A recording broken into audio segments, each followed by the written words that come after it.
Hi everyone. I'm sorry for the delay. Actually, we are waiting for people to join in so that no one missed out with things. But anyways, there are already 22 people now. So let's start it off. So I welcome you to the second episode of RDNet, and today's episode is all about uh, subwoofer configuration on RDNet. I also wanted to thank you guys for not losing hope and not losing patience on it, as our first episode was quite a time before.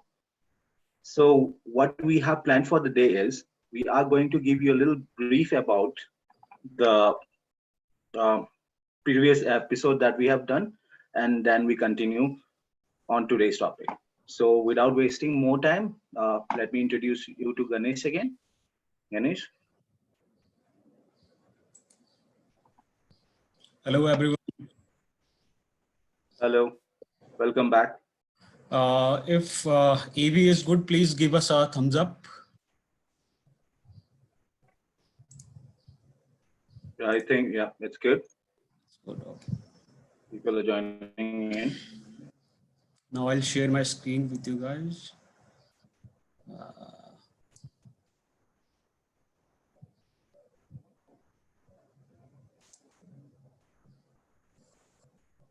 So today we are going to talk about different subwoofer configurations on RDNet. आज हम लोग बात करते हैं RDNet में क्या-क्या सब configurations हम लोग कर सकते हैं. Ganesh, before that, actually, I've mentioned that we are giving them a brief about the first episode that we have done for configuration as well. Correct. If you can tell a little bit. But in subwoofers, we are going to make like left-right configurations, straight line, end fire, and gradient. But before that, we'll talk about basic features that we use in RDNet, like we covered in previous session. So आज हम लोग थोड़ा सा starting से बात कर लेते हैं, जो हमने पिछले सेशन में कवर किया हुआ था. So this window is divided into 5 parts, mainly 5 parts. First one is this area, top of the corner here. Here you can see firmware version and your this thing, project name. So this one is latest 3.1.6 and my project name is subwoofer configuration. Then comes file, menu bar, and then comes toolbar. And here at bottom of this window, here you can see like number of speakers, number of units, control 8 units. And here you can see logic ID and offline or online mode. So ये window 5 हिस्सों में divided है. सबसे ऊपर लिखा हुआ है कि ये कौन सा फर्मवेयर वर्जन है और ये प्रोजेक्ट किस नाम से सेव हो रखा है. और अगर ये सेव नहीं हो रखा होगा तो यहाँ पर आपको कुछ भी लिखा हुआ नहीं दिखेगा. उसके बाद एक मेन्यू बार आता है, उसके बाद ये टूल बार है. और बॉटम में आप देखेंगे तो यहाँ पे भी 0 कनेक्टेड दिखा रहा है because there is no RDNet unit is connected. अगर यहाँ पर कुछ भी कनेक्टेड होता तो नंबर ऑफ कनेक्शंस दिखा देता एंड कितने बॉक्सेस यूज हो रहे हैं. So here you can see how many boxes you have connected. But right now we are working in an offline mode, so here you can see slaves 0 by 0. So अभी हम offline mode में काम कर रहे हैं, इसलिए आपको 0 दिख रहा है. यहाँ पर लॉजिक आईडी है. लॉजिक आईडी के बारे में हमने बात किया था, हम एक बार फिर से बात कर लेंगे इस बारे में. और physical ID offline and online. So अभी हम लोग ऑफलाइन मोड पे काम कर रहे हैं. And then comes workspace. So here add object. I'm sorry. So these are all RDNet based speakers from small point source to big line arrays. So ये window है. यहाँ पर आप देख सकते हैं कि RDNet के एक छोटे से पॉइंट सोर्स बॉक्स से लेकर बड़े लाइन अरे तक सारे स्पीकर हैं. ये वो सारे स्पीकर हैं जो RDNet को सपोर्ट करते हैं. And the fifth one is Easy Shape Designer, where you can assign your venue. You can get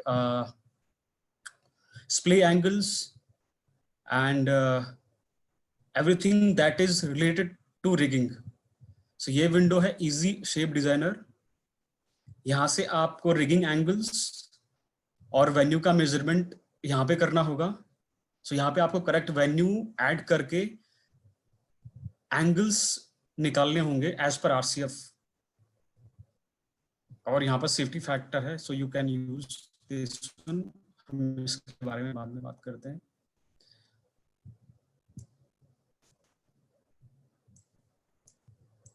But before that, we have to connect our speaker. Sorry. Before that, we have to connect RDNet controller to laptop. So for that, we have a controller over here. This window,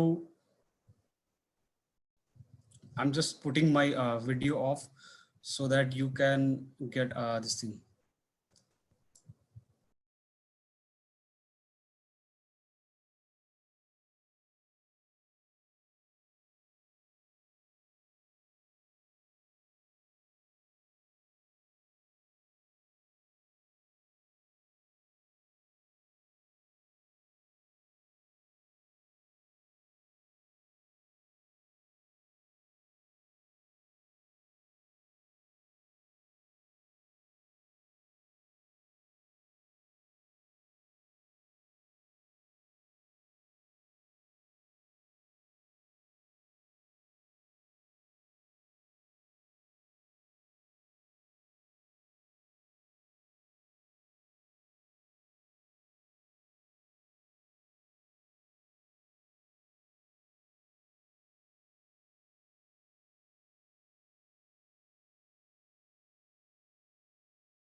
I'm sorry.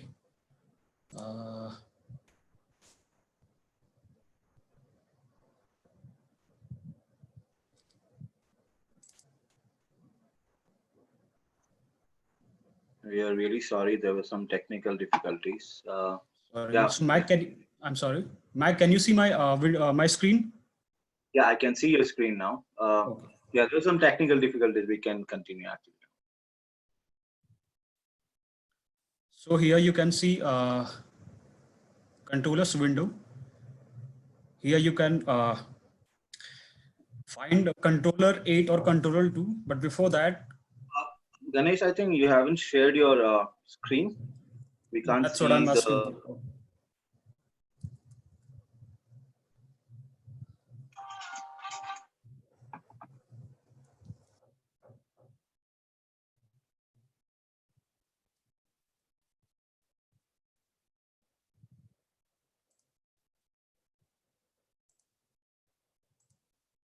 Now, can you see this Mac? Yeah, now I can see the screen. Yeah. Sorry for this. Sorry. Sorry, guys, for this technical difficulty. So here you can see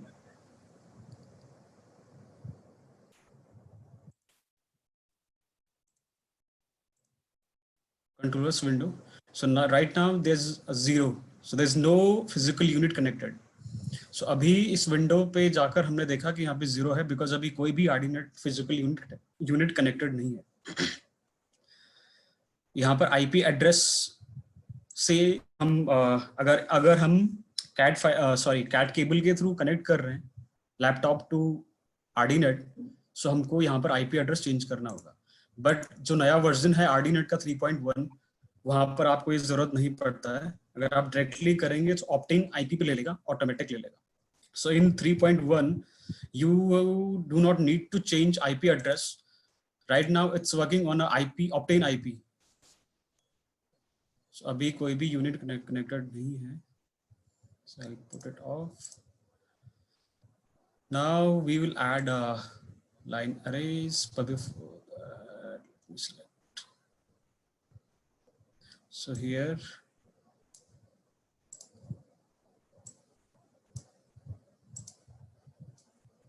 eight number on left side,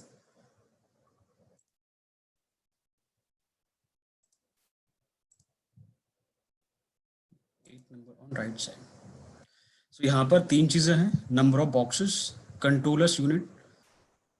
So यहाँ पर basically you can go up to 20 controllers, और हर एक control के पीछे 8 ports होते हैं। So ये define करता है कि कौन से पोर्ट पे आप कौन से अरे को पैच कर रहे हैं। So right now you can see here controller 1 and line 2. So here you can add up to 20 controller in a one time, and each controller has 8 ports, and each ports can handle up to 32 boxes of RCF. और अब हम जाते हैं subwoofer पे। So 9007 on row,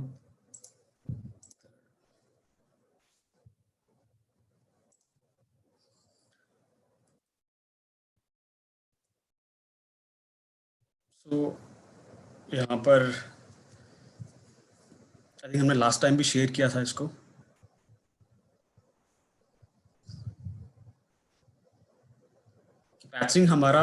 patching correct होना चाहिए before we go to site. जैसा हमने साइट पे पैच किया है वैसा ही पैच होना चाहिए वर्चुअल पैचिंग पे नहीं।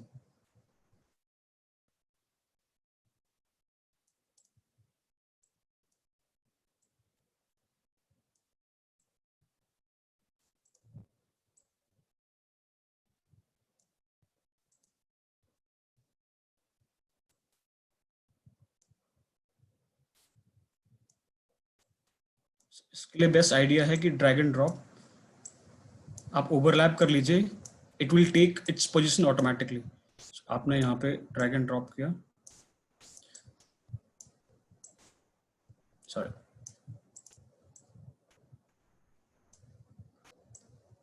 so I'll set it as a home view. So for that we have presets here. So आपको होम व्यू बनाना है, उसके लिए प्रीसेट अगर मैंने यहाँ पे ये सेव कर दिया,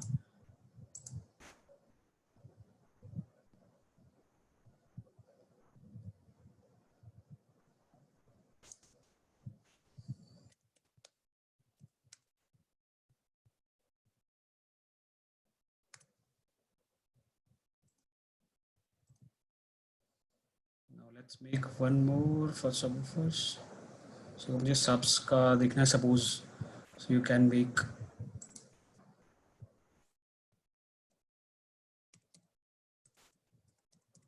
presets.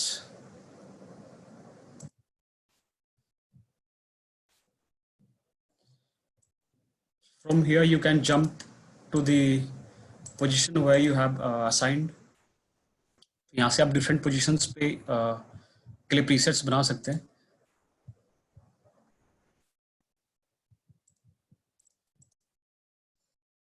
अभी हम इस पे काम करते हैं।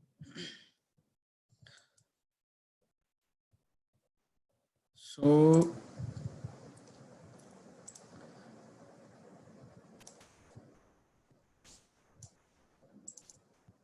अब हम बात करते हैं इजी शेप डिजाइनर का क्या रोल है आर्डिनेट पे।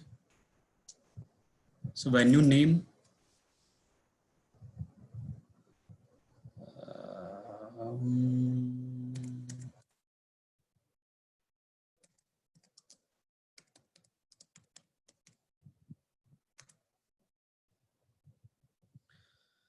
पहला जो ये रो दिख रहा है यहाँ पर अरे and SDL30 AS. So AS means active subwoofer.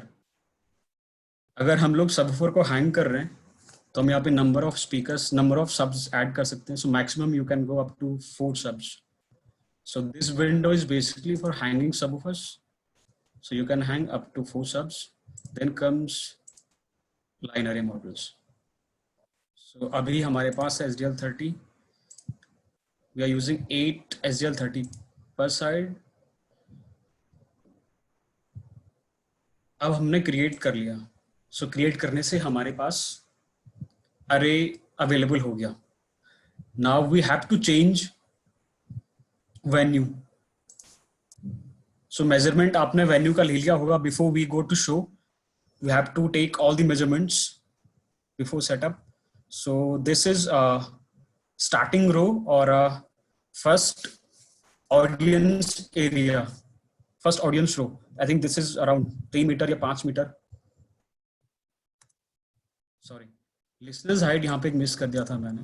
So this is basically if audience is in a standing mode, अगर ऑडियंस खड़ी है, खड़े होकर शो देख रहे हैं लोग, then it will be around 1.7 metre. और ये स्टैंडर्ड है, ग्लोबल स्टैंडर्ड है, विच इज अराउंड 5-5.5 फीट के आजू बाजू. और अगर ऑडियंस सिटिंग मोड पे है then we can go little bit down around 1.1 metre. This second row is basically जहाँ पर हमारा ऑडियंस एरिया खत्म हो रहा है. So this is basically end row और वेन्यू का कवरेज जहाँ तक आप चाहते हो. अगर आपको कवरेज सपोज 70 मीटर का वेन्यू है हमारा, यहाँ पे 70 कर दिया. And this is height. So suppose venue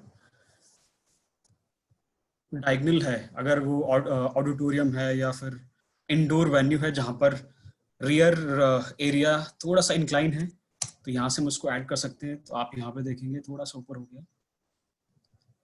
so this is basically for venue designing. Here you can see audience height. This is the first row from where audience starts. और you can say this is the distance between line array और stage to first row. Stage से पहला audience का दूरी जो होगा वो यहाँ पर ऐड करेंगे आप. और ये दूसरा एरिया है, अगर बालकनी है या दूसरा ऑडियंस जोन आपको ऐड करना है तो आप यहाँ पे कर सकते हैं.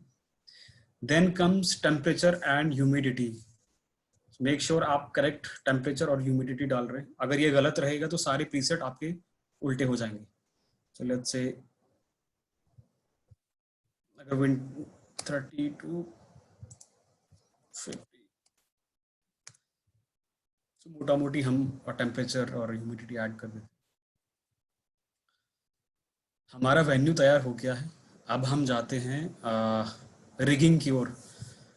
So now we will talk about rigging. So flybar height, it depends upon scaffolding or how many motors we are going to use to hang array. So here this is the flybar height. So ये पूरा depend करता है कि हमारा जो स्काईफोल्डिंग है उसका height कितना है, या फिर अगर हम ट्रस पे हैंग कर रहे हैं तो उसका हाइट क्या रहेगा. तो सपोज 24 फीट के आजू बाजू. सो अभी ये मीटर में है. मेक श्योर आप अगर मीटर में मेजर कर रहे हैं और यहाँ पर आपने फीट किया हुआ है तो आप पहले कन्वर्ट कर लीजिएगा, उसके बाद ही आप वैल्यूज ऐड करिएगा.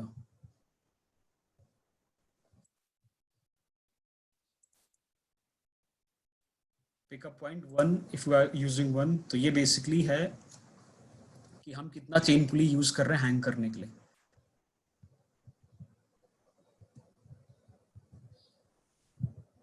Now auto splay. Auto splay करते ही हमको ऑटोमेटिकली एंगल्स मिल गए हैं, लेकिन एज पर आरसीएफ इन एंगल्स के बीच टॉप बॉक्स और bottom box, so it's depend upon the shape of the अरे. तो मेक श्योर कि हमारा जो अरे का शेप है वो करेक्ट रहे. उसके लिए जो डिफरेंस रहेगा टॉप बॉक्स और बॉटम बॉक्स का एंगल वो रहेगा तकरीबन 15 to 20 degree. So make sure we are shape of the array is needs to be correct. So for that, as per RCF, we need to take care of the overall angle of the array. So for that, we have to minus top array with bottom array with top array, and that overall tilt has to be somewhere 15 to 20. So abhi 46 minus 2, it's around 42. So let's decrease the height. Guys, we will be taking down questions as well. So if you have any confusion or any doubt, you can actually Please. write down so that we can get back to you on the same.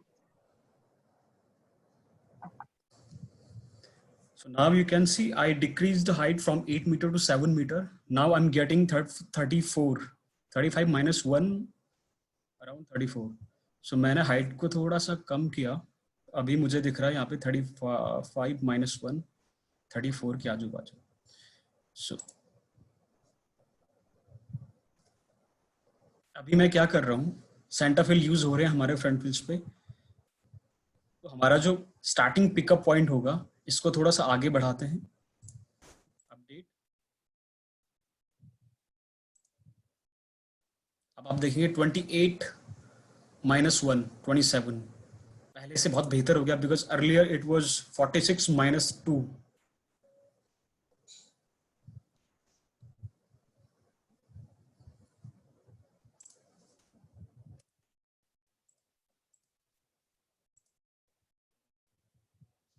(23 minus 1, 22).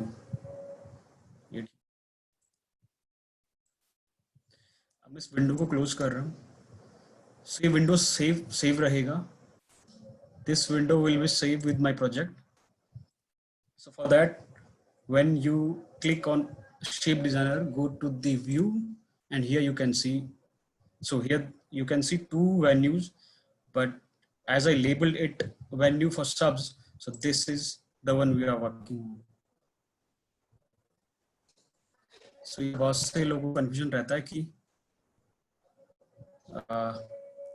वो कहते हैं कि हम लोग shape designer पे जाते हैं और वहां पे जाके उनको कुछ दिखता नहीं है, जो वेन्यू उन्होंने बनाया था उनको दिखता नहीं. तो आई थिंक वो इसलिए नहीं दिखता है कि जब आप यहाँ पर जाते हैं तो आप न्यू पे क्लिक कर लेते हैं.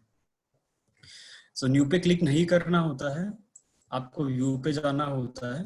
व्यू पे जाके विंडो खुल जाएगा और जो वेन्यू आपने बनाया था उस वेन्यू के व्यू पे जाएंगे आप, तो आपको आपका वेन्यू दिख जाएगा. अब हमारा टारगेट है जो प्रीसेट्स इस डिजाइन से बने हैं उनको अरे में लोड करना.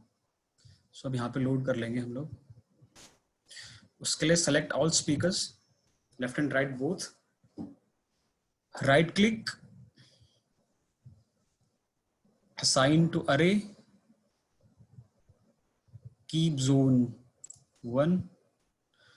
अब हमारा एक अरे बन गया लेफ्ट एंड राइट का, लेकिन अभी हमको इसको वेन्यू से कनेक्ट करना होगा कि हम ये अरे, ये प्रीसेट कौन से वेन्यू पे यूज करने वाले हैं, कौन से वेन्यू से यूज करने वाले हैं. Connect to venue, so venue for subs. अब आप देखेंगे यहां पर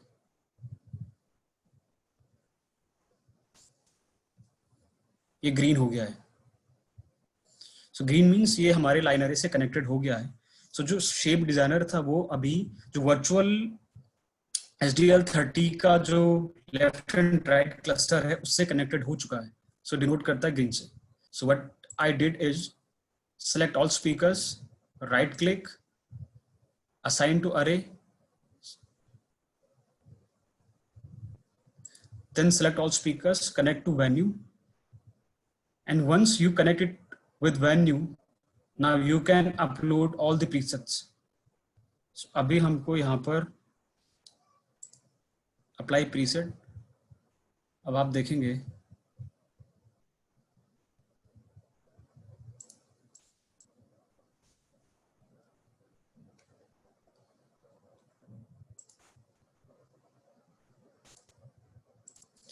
अब आप देखेंगे कि यहाँ पर हर एक बॉक्स का HF चेंज हो चुका है. So top box 6, then 5, 3, 2. So basically zone wise हुआ है। अगर हम यहाँ पर लाइन एरे की शेप देखें, सो टॉप बॉक्सेस दूर को फायर कर रहे हैं और बॉटम बॉक्सेस का डिस्टेंस कम है। सो मेक श्योर कि ये बॉक्स यहाँ तक तो फायर कर पा रहा है, बट ये बॉक्स जब यहाँ तक फायर करता है तो डेफिनेटली इसका एनर्जी लॉस होता है। तो उस एनर्जी लॉस को मेंटेन करने के लिए ये प्रीसेट्स ऑटोमेटिकली आरसीएफ ने दिए हैं। टॉप बॉक्स का लेट्स से कि ये एचएफ का गेन है, थोड़ी देर के लिए हम ऐसा समझते हैं कि हाई फ्रीक्वेंसी का गेन है। सो टॉप बॉक्स का गेन है 6 dB, इसका 53211। सो इनका कम है बॉटम बॉक्स का, बिकॉज ये नजदीक के लिए है, एंड टॉप बॉक्स का दूर के लिए है।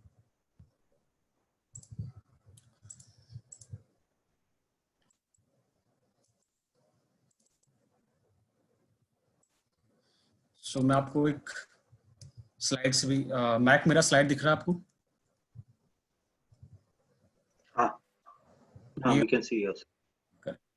सो आपके कनेक्शंस करेक्ट होने चाहिए साइट पे जाने से पहले जब आप आरडीनेट कनेक्ट करते हैं। सो 2 आरडीनेट कंट्रोलर्स हैं, 2 and 8।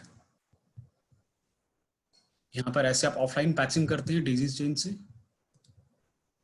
और जैसे मैंने कहा था कि control 8 you can use up to 20 control 8 in a single time, but at the same time या तो 8 यूज होगा या 2 यूज होगा। आई थिंक ये हमने पहले भी बता दिया था, बट एक बार देख लेते हैं। सो कंट्रोल 2 यूएसबी केबल से चलता है, जिसका डिस्टेंस 4 मीटर से ज्यादा नहीं होना चाहिए, सॉरी जिसका length. And control 8 you can go up to 100 metre with cat 5। आप ऑफलाइन प्रीसेट भी कर सकते हैं इस मूव के थ्रू। जो मैं बता रहा था वो यहाँ पर था। आप यहाँ पे देखेंगे ये बॉक्स दूर के लिए फायर कर रहे हैं, बॉटम वाले नजदीक के लिए फायर कर रहे हैं। ब्रो, अगर आप एक बार आपके माउस से दिखा दे कौन से बॉक्स में आप पॉइंट कर रहे हैं, that will. So top boxes का डिस्टेंस ज्यादा है, राइट? ये लॉन्गर डिस्टेंस को कवर कर रहे हैं as compare to the bottom boxes. So bottom box का गेन अगर डिफॉल्ट भी है, नॉट गेन एक्चुअली, ये हाई फ्रीक्वेंसी प्रीसेट होता है एयर कॉम्पनसेशन, अभी उसके बारे में हम लोग बात करेंगे। टॉप बॉक्स दूर के लिए फायर कर रहा है। सो मेक श्योर कि जब कोई ऑडियंस में यहाँ से टॉप फ्रंट रो से बैक रो तक अगर वॉक करे, सो बहुत मेजर डिफरेंस ना आए, रियलिस्टिक डिस्टेंस डिफरेंस आए, कुछ इतना भारी डिफरेंस ना लगे कि उनको लगे कि बहुत ऑकवर्ड है। उसको मेंटेन करने के लिए आप यहाँ पे देखिएगा, so, जैसे मैं बॉक्स को ऊपर जा रहा हूँ एचएफ बढ़ रहा है, एचएफ बढ़ रहा है। तो ये था लाइन एरे का, हमने क्विक रिव्यू कर लिया। अब आते हैं सबवूफर मोड पे। अभी कोई क्वेश्चन है किसी का तो हम वो देख लेते हैं। I think people are listening today. अभी तक क्वेश्चन ऐसे कुछ आया नहीं है।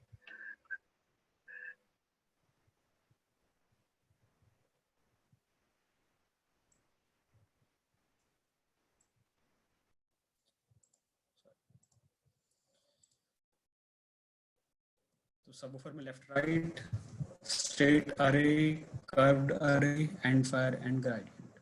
सो हम लोग अभी आर्डिनेट पे सारा चीज करेंगे और उसके बाद हम इस फोकस पे रियल टाइम में सारा चीज अप्लाई करेंगे, mostly end fire and gradient. So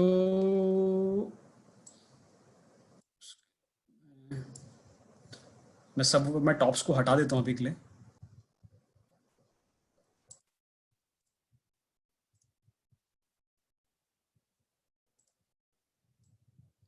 I'll delete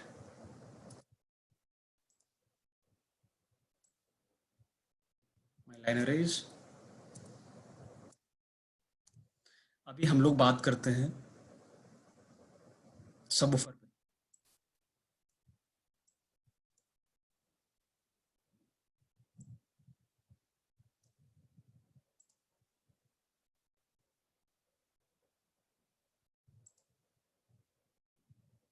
अब मैं यहाँ से थोड़ा सा डिफरेंट प्रीसेट्स पे सेव कर देता हूँ। So home, zoom in, zoom in.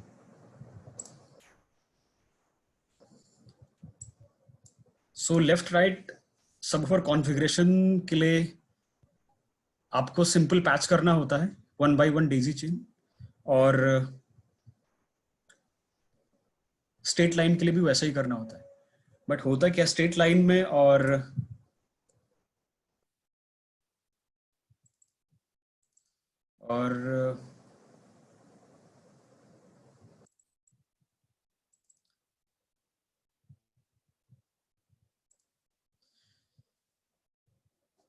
Left and right configuration में कैंसिलेशन के बहुत ज़्यादा चांसेस होते हैं। सो वी अवॉइड, मोस्टली हमको अवॉइड करना चाहिए left and right subwoofer configuration. So left and right configuration होता है कि 4 सब्स हम लोग लेफ्ट लाइन एरे के नीचे रख देते हैं और 4 सब राइट लाइन एरे के लिए रख देते हैं। So, उससे क्या होता है कि सेंटर का बहुत सारे मेन पॉइंट्स होते हैं जहां पर डिप डाउन हो जाता है साउंड, और आप कहते हैं कि सबवूफर तो हम बहुत ज्यादा यूज कर रहे हैं, ये आवाज क्यों नहीं आ रहा है। लेकिन अभी हम बात करते हैं स्ट्रेट लाइन कॉन्फ़िगरेशन का। सो यहाँ पर आप देख रहे हैं कि ये 8 सबवूफर लगे हुए 9007 सेंटर में, लेकिन आप देख रहे होंगे कि ये परपेंडिकुलर शेप बन रहा है। ये सेंटर में ही लाउडनेस ज्यादा दिख रहा है, एजेस पे ग्रीन दिख रहा है। उसके लिए हमको आर्क करना होगा। सो आर्क में एक ऑप्शन आता है कि आप ऐसे आर्क कर लें। सो यहाँ पर क्या हो गया कि आपने फिजिकल सबवूफर को पीछे खिसका दिया है, आर्किंग कर दिया है, एक कर्व बना दिया है। सो यहाँ पर आपको डिले डालने का कोई जरूरत नहीं है, because physically he delay add हो रहा है। लेकिन आर्डिनेट में अगर आपको फिजिकली अगर आप चेंज ना करें और अगर मैकेनिकल चेंज कर लें वो ज़्यादा बेहतर है। बिकॉज बहुत बार होता क्या है कि मैनेजमेंट टीम से ये क्वेश्चन आते हैं कि आपने इसको ऐसा क्यों रखा है, और थोड़ा सा मेहनत भी ज़्यादा है कि आपको बहुत बार प्रॉपर एंगल अगर आप नहीं दे पाए तो ये पॉसिबिलिटी है कि डिले बराबर ऐड ना हो। मेरा कहने का मतलब है कि अगर आप सेंटर से देखें, अगर 4 सब्स आपने लेफ्ट की तरफ आर्क करा हुआ, 4 लेफ्ट की तरफ 8 सब्स, और जो एंड के दोनों सब्स हैं एजेस के, अगर उनका बराबर कोण नहीं बना हुआ है तो फिर प्रॉब्लम हो सकता है, कैंसिलेशन हो सकता है। तो अभी क्या इशू क्या रहा है हमारा स्ट्रेट लाइन कॉन्फ़िगरेशन में कि अगर वाइड वेन्यू है तो एजेस पे साउंड कम है। आपने देखा होगा साउंड बीम जो है वो सेंटर में लाउड है और एजेस पे कम है।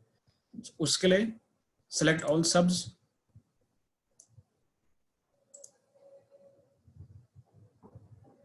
फंक्शन न्यू पे कर्व। सो आप कर्व पे गए, कर्व पे एंगल है। सो एंगल का मतलब है कि आप जो साउंड बीम है, जो साउंड का लाउडनेस है, उसको कितना एंगल में उसका डिस्पर्शन चेंज करना चाहते हैं, वो कितना एंगल तक फैला रहेगा। सो जो हम लोग करने जा रहे हैं वो करने जा रहे हैं 120 डिग्री सोच के चलिए आप इस वेन्यू के हिसाब से। और अगर भी मेरा 2.5 का अगर दूरी है मेरा सब टू सब, कैंसिलेशन फ्रीक्वेंसी जो मैक्सिमम जहां पर हो रहा है cancellation that is 80 hertz, which means अगर मैं स्ट्रेट लाइन सबसे रख रहा हूं और उनका बीच का दूरी 2.5 मीटर के आजू बाजू है, सो मेरा 80 हर्ट्ज का फ्रीक्वेंसी कैंसिल हो जाएगा और उसमें मेजर डिप डाउन आएगा। सो हम लोग ले चलते हैं 1.5। और बाय फिजिक्स के हिसाब से भी अगर आप देखें तो जो हमारा क्रॉसओवर फ्रीक्वेंसी है उसका 1/4 दूरी हमको फिजिकल में रखना चाहिए। सपोज अगर मैं कैलकुलेट करूं कि 60 हर्ट्ज का फ्रीक्वेंसी कितना है, तो आई होप अगर जिनको डाउट है कि हम लोग कैसे फ्रीक्वेंसी का वेवलेंथ मेजर करते हैं, तो उनके लिए है कि स्पीड ऑफ साउंड को आप फ्रीक्वेंसी से डिवाइड कर दीजिए। सो स्पीड ऑफ साउंड थोड़ा सा डिफरेंट रहता है टेम्परेचर के साथ, लेकिन मोटा मोटी अगर हम एयर पे लेते हैं कि हवा में जो साउंड का ट्रैवल करने का जो स्पीड है वो ऑलमोस्ट 340 और 343 के आजू बाजू रहता है। so अगर हमें सोचते हैं कि 340 को मैं 60 हर्ट्ज से डिवाइड कर देता हूँ तो कितना मिलता है, 340 डिवाइडेड बाई 60 5.5 के आजू बाजू है। सो 5 मीटर के आजू बाजू है। तो मेरा 1.5 मीटर 1/4 के आजू बाजू है। अगर मैं इसको 1/4 करता हूं,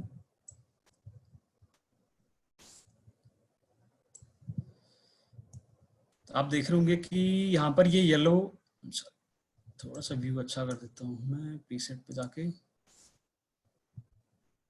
क्लोजर व्यू कौन सा था?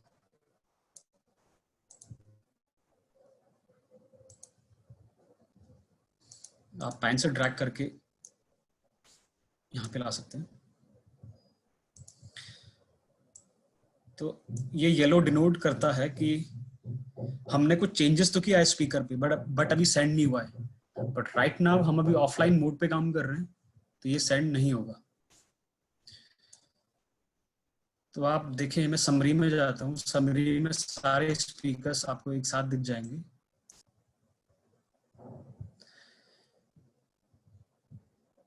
यहाँ पर अगर आप देखते हैं तो 0 0 मेरा सेंटर सब्स है। अगर आप इन 8 सब्स को डिवाइड कर देते हैं, 4 लेफ्ट और 4 राइट, सो अब यहाँ से चलते हैं ऊपर को 0 0.5 1.8 और 6.3। फिर सेंटर में वापस आते हैं और नीचे को जाते हैं 0.0 से नीचे आए 0.5 1.8 और 6.3। इसमें क्या हुआ, मैकेनिकल डिले में क्या होता है कि आपका स्ट्रेट लाइन तो है लेकिन डिले एग्जैक्ट लगता है, तो आपको इम्पैक्ट भी प्रॉपर मिलेगा। और फिजिकल कर्विंग में क्या होता है कि इनकेस अगर मेजरमेंट में थोड़ा सा ऊपर नीचे हो गया, हो सकता है कि आपको फिर प्रॉब्लम फेस करना पड़े। तो अब हम एसपीएल सिमुलेशन में देखते हैं कि कितना डिफरेंस आया।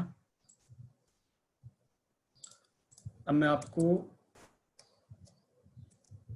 ये अर्लियर था जो हमारा स्ट्रेट लाइन कॉन्फ़िगरेशन के अंदर था। उसके बाद हमने आर्क अगर फिजिकल किया, लेकिन यही चीज हमने अभी मैकेनिकल किया है, उसके बाद ऐसा हो गया। सब डिफरेंस देखिए, पहले ऐसा था और अभी ये ऐसा हो गया। तो पूरा अमाउंट ऑफ स्पीकर्स उतना ही है, लेकिन पूरा डिस्ट्रीब्यूट हो गया है साउंड का लाउडनेस।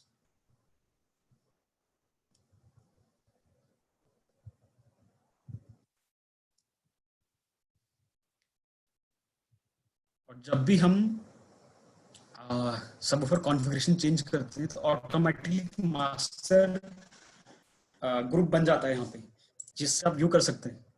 मैं इसको डिलीट कर देता हूँ और अब हम बात करते हैं एंड फायर पे।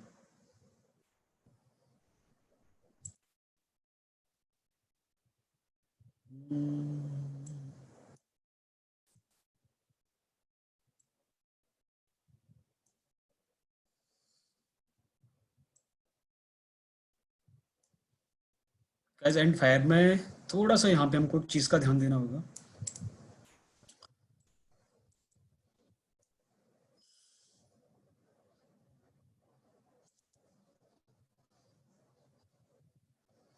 मैं होम को सेट कर देता हूँ। यहाँ पर आपको लॉजिक आईडी तो दिख रहा है जो हमने बात किया था। सो दिस डिनोट्स कि हमारा ये स्पीकर कौन से बॉक्स के, कौन से कंट्रोल यूनिट के कौन से पोर्ट पे लगा हुआ है। सो हमारे पास कंट्रोल यूनिट तो एक ही है, इधर कंट्रोल 8 और 2, बट मैंने कहा था कि आप मल्टीपल कंट्रोल 8 यूज कर सकते हैं। सो अगर आप 2 यूज कर रहे हैं और दूसरे पे कनेक्टेड है, सो पहला डिजिट आपको 2 दिखा देगा यहाँ पे। दूसरा जो यूनिट दिखा रहा है यहाँ पे, लॉजिक आईडी, ये दूसरा यूनिट होता है कि जो कंट्रोल 8 का पोर्ट है। सो ईच कंट्रोल 8 के पीछे 8 पोर्ट्स हैं। सो उन 8 पोर्ट्स में से ये किस पोर्ट पे लगा हुआ है? सो थर्ड पोर्ट पे लगा हुआ है। And then comes looping. So daisy chain के थ्रू कनेक्टेड है, तो हमारा पहला केबल यहाँ पे जाएगा, इससे लूप यहाँ पे जाएगा एंड सो ऑन, यहाँ एंड तक आएगा। इससे फायदा ये होता है कि इनकेस शो के ड्यूरिंग कोई एक बॉक्स ऑफ हो गया है, एटलीस्ट आप बहुत इजीली ढूंढ सकते हैं कि कौन सा बॉक्स है, क्योंकि आपके पास सारा कोडिंग है यहाँ पे। एंड फायर में क्या होता है कि हमको सारे सब सेलेक्ट करने होते हैं। आपने देखा होगा ये सिलेक्शन करने के बाद लॉजिक आईडी राइट की तरफ शिफ्ट हो गया है और उससे पहले एक और डिजिट ऐड हो गया है। सो अर्लियर ये था कि 131 132 133, अभी उससे पहले एक और आ गया है 1 2 3 4। सो ये बहुत इंपॉर्टेंट है, बहुत इंपॉर्टेंट है। अगर ये गलत हो गया तो आपका पूरा कॉन्फ़िगरेशन गलत हो जाएगा।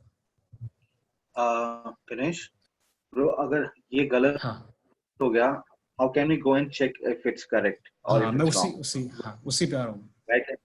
Check. हाँ And there's one guy, I mean, stagecrafter asked you, like he can't see the SPL graph when you're explaining it. He can't see the SPL graph, I think. That's what he वो meant. PPT If you can say exactly what, अभी आपको दिख रहा है ये? nahi. Sorry.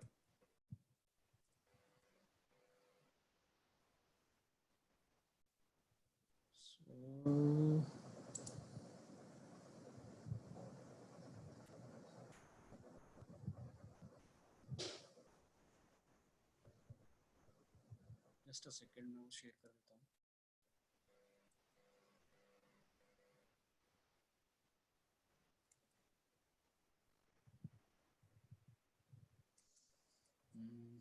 अच्छा, जो मैं पीपीटी यहाँ पे दिखा रहा हूँ वो उन तक पहुँच नहीं रहा है क्या? मैकी? PPD, nahi, bro.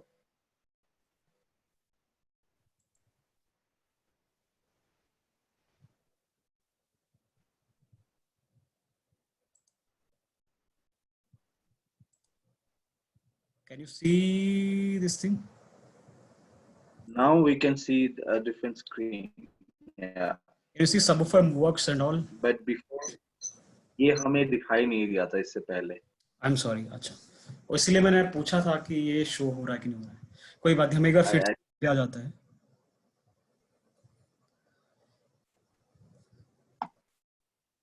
तो सबवूफर में हम लोग बात कर रहे थे कि straight line subwoofer. Straight line में क्या होता है, ये फिजिक्स से आप जितना लंबा हमारा स्ट्रेट लाइन सबवूफर रहेगा उतना ही एनर्जी जो है सेंटर में कॉन्सेंट्रेट होगा, बट आउटर एजेस पे वो कमजोर हो जाएगा। आप जैसे यहाँ पे देख रहे हैं कि ये 8 सबवूफर स्ट्रेट लाइन में लगे हुए हैं, उसके बाद भी ये सेंटर में एक बीम बन रहा है और इस एजेस पे यहाँ पर ये एजेस जो है यहाँ पर काफी लॉस एनर्जी का। इसको कवर करने के लिए हम आर्क करते हैं।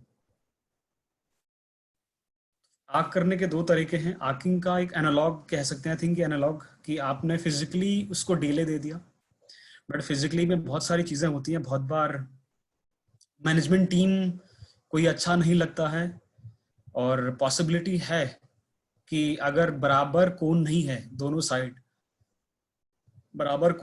साइड, तो इसका असर, इसका इम्पैक्ट गलत भी पड़ सकता है। आई मीन कैंसिलेशन के चांसेस हो सकते हैं या फिर आपको आर्किंग का प्रॉपर फायदा नहीं होगा। उसके लिए बेहतर है कि हम लोग मैकेनिकल आर्किंग करें। सो मैकेनिकल आर्किंग के लिए आर्डिनेट पे आपको सिंपल एक क्लिक करना होता है। मैं एक बार फिर से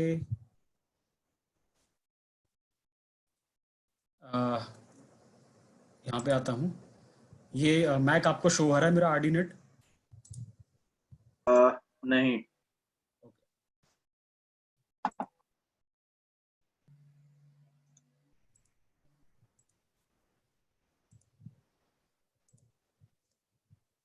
आर्डिनेट आपको दिखाई दे रहा है यहाँ पे? अभी आर्डिनेट दिखाई दे रहा है. करेक्ट। तो आप जब दूसरे स्क्रीन पे जाते हैं ना, you stop this and go to the other screen. Then in that way, I think we can see the PPT screen also. Okay, मैं चेक करता हूँ।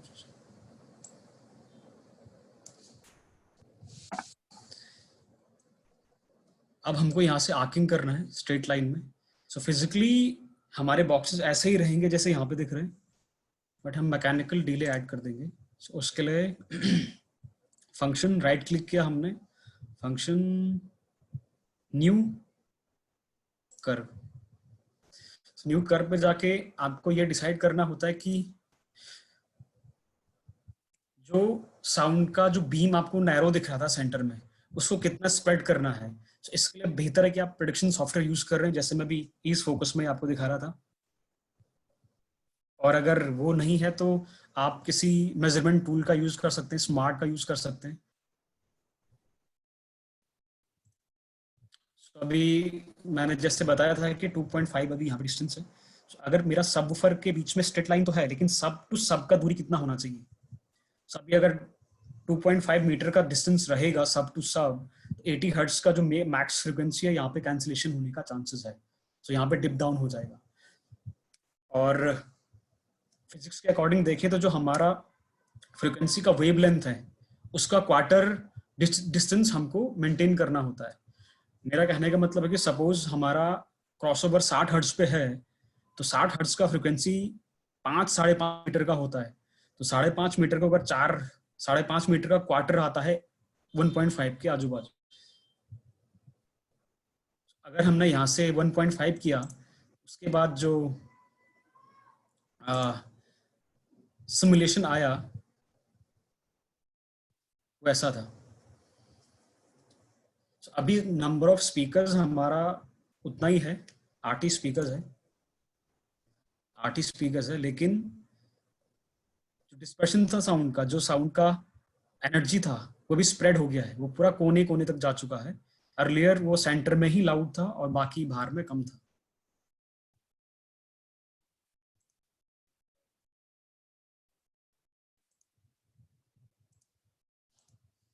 अब हम बात करते हैं आरडीनेट का, सॉरी एंड फायर का।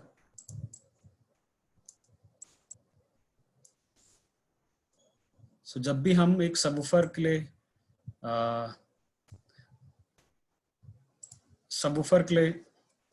हम असाइन करते हैं कि ये कौन से मोड में रहेगा, इधर कर्व और एंड फायर और ग्रेडियंट, ऑटोमेटिकली मास्टर यहाँ पे बन जाता है। अभी मैं इसको डिलीट कर देता हूँ क्योंकि मुझे एंड फायर मोड पे काम करना है। सो एंड फायर का नाम से ही पता चल रहा है कि एंड फायर मतलब पीछे से फायर हो रहा कहीं। सो एंड फायर में क्या होता है कि आप फिजिकली देखें तो 2 रो लगता है स्टेज के आगे, ऐसा एक रहेगा, उसके पीछे एक और रो रहेगा। सो एंड फायर कभी भी सिंगल रो में नहीं हो सकता है, ये एक ही रो में रहेगा। और एंड फायर हम क्यों करते हैं, इसका फायदा ये होता है कि स्टेज पे जो साउंड जाता है सबवूफर का, जो वाइब्रेशंस होता है स्टेज पे, उससे बहुत सारे म्यूजिशियंस को, बहुत सारे सबको ही प्रॉब्लम होता है। तो उसको अवॉइड करने के लिए हम एंड फायर करते हैं।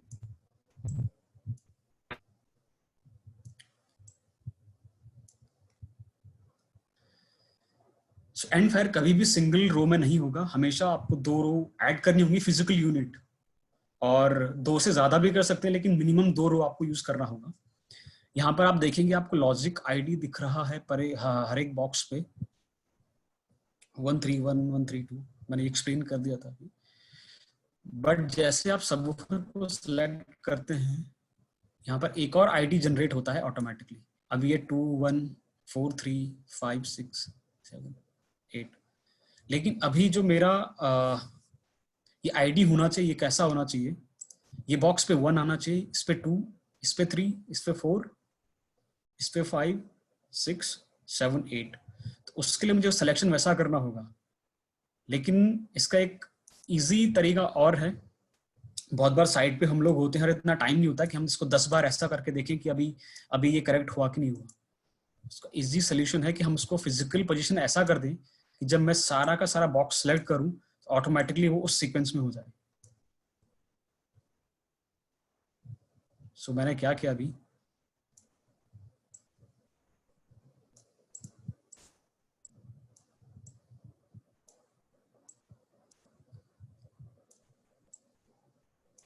इसका जरूरत पड़ता नहीं है वैसे, ये हो जाता है, लेकिन अगर किसी को प्रॉब्लम आ रहा है उसके ड्यूरिंग, अब मैं सिलेक्ट करूंगा सारे बॉक्सेस, ऑटोमेटिकली पहले ये सिलेक्शन होगा इसका, उसके बाद इसका, फिर इसका, फिर इसका और फिर इनका। आप देखेंगे इनका 1 2 3 4 5 6 7 8, right click, function, and fire. And fire पे इसने ऑटोमेटिकली डिटेक्ट कर लिया है कि 1 2 3 4 जो लॉजिक आईडी यूनिट है 1 2 3 4 वो पीछे वाला है, और 5 6 7 8 फ्रंट रो है। तो ये इसने तब डिसाइड किया जब हमने सिलेक्शन करेक्ट किया होता। अगर वो ऊपर नीचे होता तो यहाँ पे आपको लॉजिक आईडी भी ऊपर नीचे दिखता। उसको मैं एक बार वो भी करके देख लेता हूँ कि आपका डाउट क्लियर हो जाए। अगर सपोज ये ऐसा करके है और आपने सेलेक्ट करके, अभी हुआ क्या है, बॉटम बॉक्स मेरा 1 हो गया, ऊपर वाला 2 हो गया, बट द मोमेंट मैं इसको एंड फायर पे जाऊंगा पूरा मुझे उल्टा कॉन्फ़िगरेशन दिखाएगा। 1 2, अब देखिए आप 1 2 और 5 6 ये मेरा रियर दिखा रहा है, जबकि इनमें से मेरे कुछ सारे बॉक्सेस फ्रंट पे आ रहे हैं। तो 1 4 6 8 ये मेरे आगे का रो है, 1 4 6 8। लेकिन यहाँ पर जो आगे का रो दिखा रहा है वो 3 4 7 8 दिखा रहा है। आप सबसे आगे का डिजिट देखिएगा, जो फ्रंट रो दिखा रहा है, front line according to and fire का जो ये विंडो है, तो इसके हिसाब से अगर ये डिले ऐड करेगा तो इस पे ऐड करेगा, लेकिन यहाँ पर पूरा उल्टा हो जाएगा।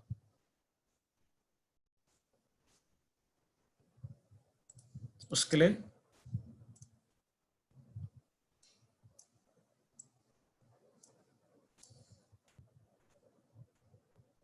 ये फिजिकल यूनिट मैंने आपके लिए इजी करने के लिए बोला है कि साइट पे बहुत बार इतना टाइम होता नहीं है हमारे पास कि हम लोग एक बार ये 4 बार हम लोग सिलेक्शन कर रहे हैं कि कभी तो सही सिलेक्शन हो जाए, अगर बहुत बार नहीं हो रहा था तो उसके लिए फिजिकल यूनिट को थोड़ा सा ऊपर नीचे करके, अभी ये यूनिक जो आईडी है मेरा सबवूफर सिलेक्शन का 1 2 3 4 5 6 7 8 करेक्ट हो गया। अभी अगर मैं फंक्शन पे जाता हूँ, new curve, sorry and fire, तो आप देखेंगे 1 2 और 5 6 मेरा पीछे वाला रो है, 3 4 और 7 8 मेरा फ्रंट रो है, तो करेक्ट है। कंटिन्यू,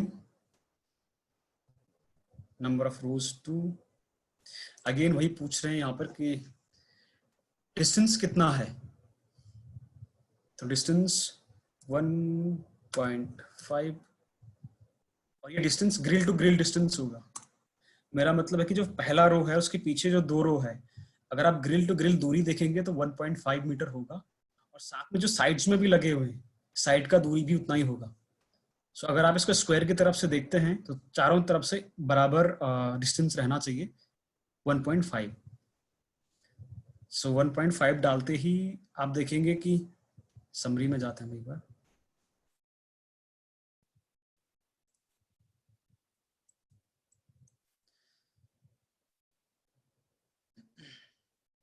पहला 4 बॉक्स जो था इन पर डिले नहीं लगा है बिकॉज ये पीछे का लाइन है। जो फ्रंट रो था उन पे चारों पे डिले ऐड हो गया है, और अगर हमने सिलेक्शन गलत किया होता तो ऊपर आगे का 2 पे डिले होता, फिर 2 छोड़ के फिर 2 डिले होता, तो पूरा ये उल्टा हो जाता।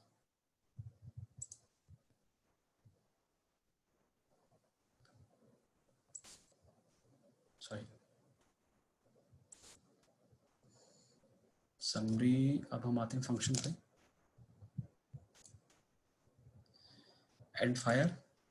एंड फायर पे बहुत जन का डाउट रहता है कि एंड फायर में पीछे जो है कैंसिलेशन होता है, लेकिन पीछे जो कैंसिलेशन होता है वो सब फ्रिक्वेंसीज पे नहीं होता है। तो अभी हम उसको करके देखेंगे ईज फोकस पे। एंड फायर और ग्रेडियंट में बहुत बड़ा फर्क है। फर्क ये है कि ग्रेडियंट जो है, अगर सपोज मेरा सबवूफर का फ्रिक्वेंसी 3260 है या 2260 है, तो 2260 पूरा रेंज के ऊपर काम करके पूरा फ्रिक्वेंसीज को कैंसिलेशन करेगा। लेकिन एंड फायर में क्या होता है कि सर्टेन फ्रिक्वेंसीज पे सर्टेन लेवल का कैंसिलेशन होता है।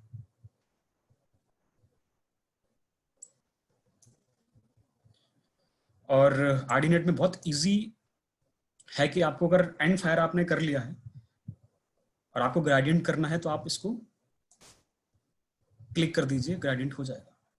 तो ग्रेडियंट में क्या होता है कि जो पीछे की रो होती है उनका पोलैरिटी रिवर्स होता है, और डिले इस बार पीछे के रो पे नहीं लगता है, सॉरी आगे के रो पे नहीं लगता है, पीछे के रो पे डिले लगता है। तो आप यहाँ पे देखेंगे, मैं अगर अभी यहाँ पर मैं हूँ एंड फायर मोड पे, एंड फायर मोड पे अभी 4.28 का टोटल डिले है।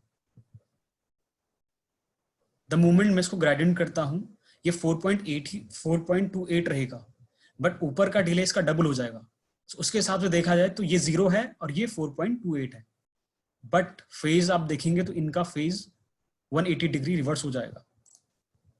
सो 428 का डबल होता है 8.56 और इसका पोलैरिटी 180 डिग्री रिवर्स हो गया। इतना ही करना होता है और इसमें आपको ऑलमोस्ट 17 to 21 और 20 के बीच डिफरेंस मिलता है। मेरा मतलब है कि 17 से 20 डीबी का ड्रॉप डाउन हो जाता है स्टेज पे। और आरसीएफ में ये इतना इजी है कि आपको सिर्फ एक क्लिक करना होता है। एक क्लिक से आप अभी एंड फायर मोड पे थे, अब आप ग्रेडियंट मोड पे चलेंगे। लेकिन ग्रेडियंट मोड पे एक बात आपको ध्यान ये रखना होता है कि आपके सबवूफर का जो क्वांटिटी है वो एनफ है, क्योंकि ग्रेडियंट में आपका जो ऑडियंस एरिया सॉरी जो ऑडियंस एरिया पे 1.5 डीबी का ड्रॉप डाउन हो जाता है। तो 1 डीबी से लेके 2 डीबी लेवल कम हो सकता है ऑडियंस एरिया पे, लेकिन जो स्टेज रहेगा, स्टेज ऑलमोस्ट आप ये सोच के चलिए कि स्टेज ऑलमोस्ट 17 से 20 डीबी का ड्रॉप डाउन हो जाएगा। अब यही चीज जो हमने अभी किया था, ये हम लोग ईज फोकस पे करते हैं।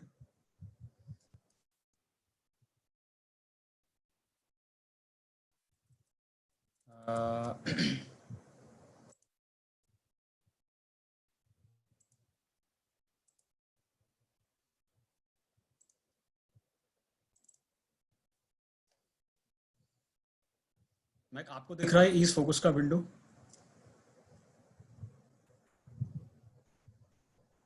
आपने खोला हुआ है क्या अभी? ऑलराइट, आपको ये विंडो दिख रहा है ईज फोकस का? हाँ।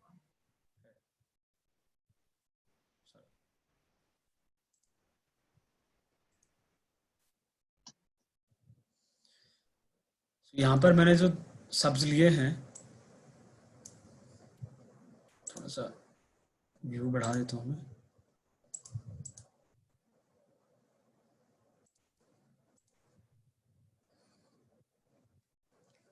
आठ सब्ज है।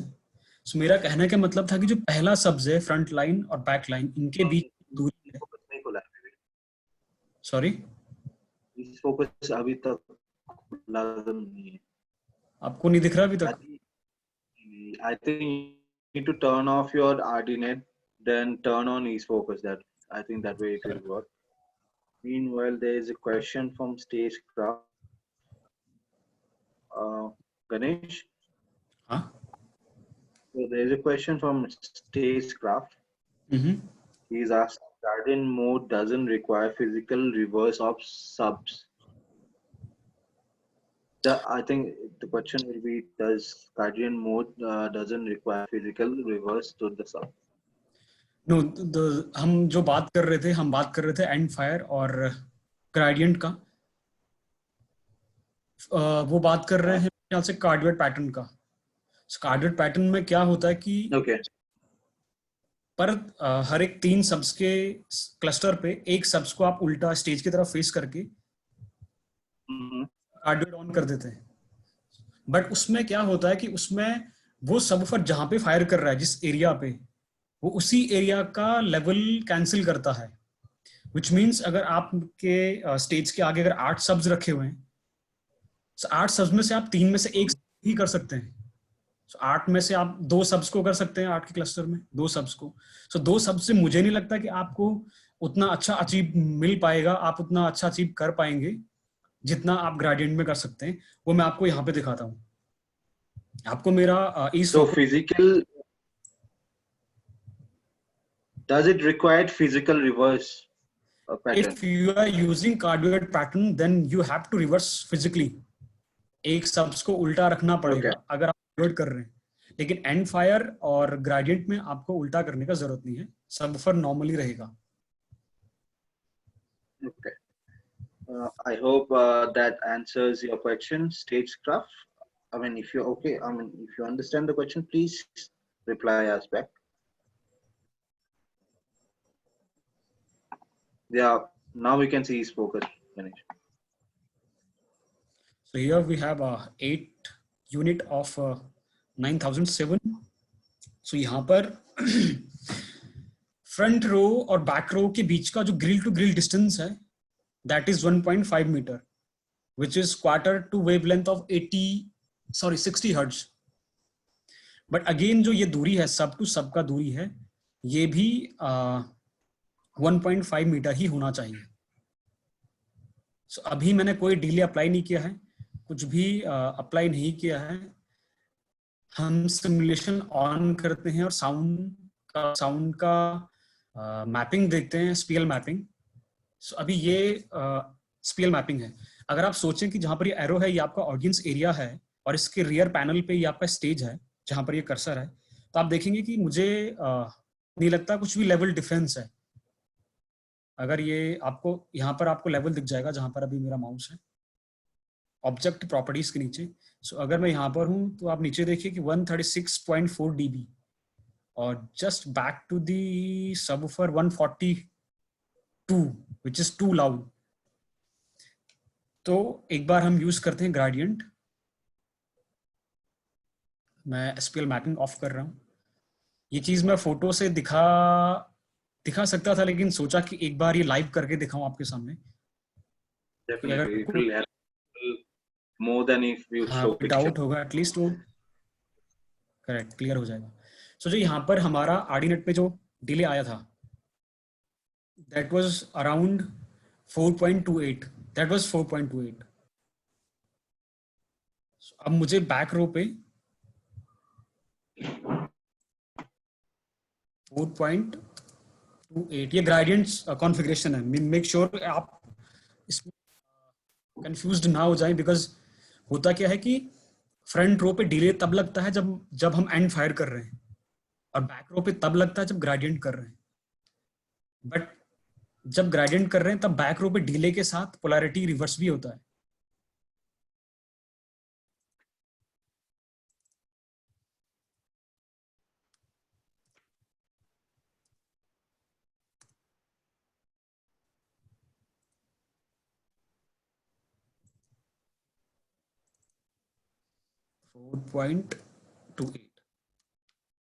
आरसीएफ ने जो कैलकुलेशन किया था उसमें हुआ क्या था कि हमने पहले एंड फायर किया, सो 4.28 आया. उसके बाद उसी को क्लिक करके ग्रेडियंट कर दिया. तो आरडीनेट ने क्या किया कि फ्रंट रो को 4.28 ही रहने दिया, बट पीछे की रो को 180 डिग्री रिवर्स करके 8.56 का डिले ऐड कर दिया. तो एक ही बात है आई थिंक, क्योंकि 4.28 का डबल 8.56.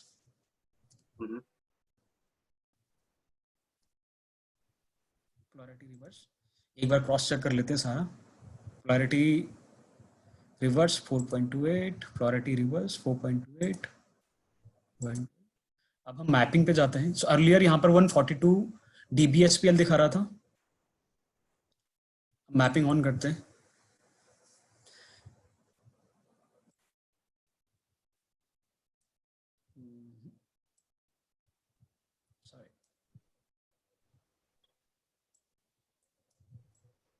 वेन्यू को थोड़ा सा सेंटर कर देता हूँ 0.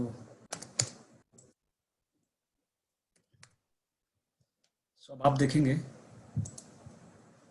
पूरा एक कार्डियोइड पैटर्न बन गया है. Correct.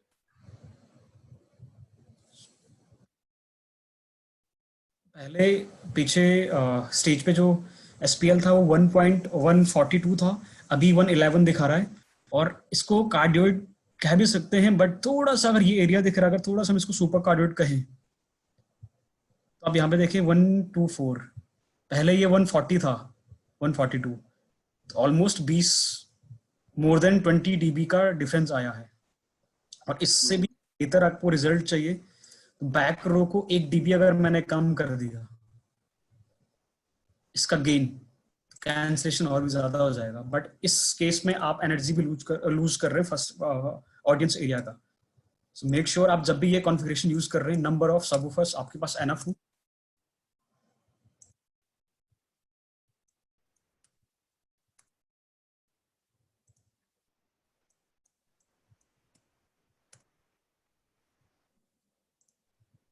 मैंने मैपिंग ऑन किया।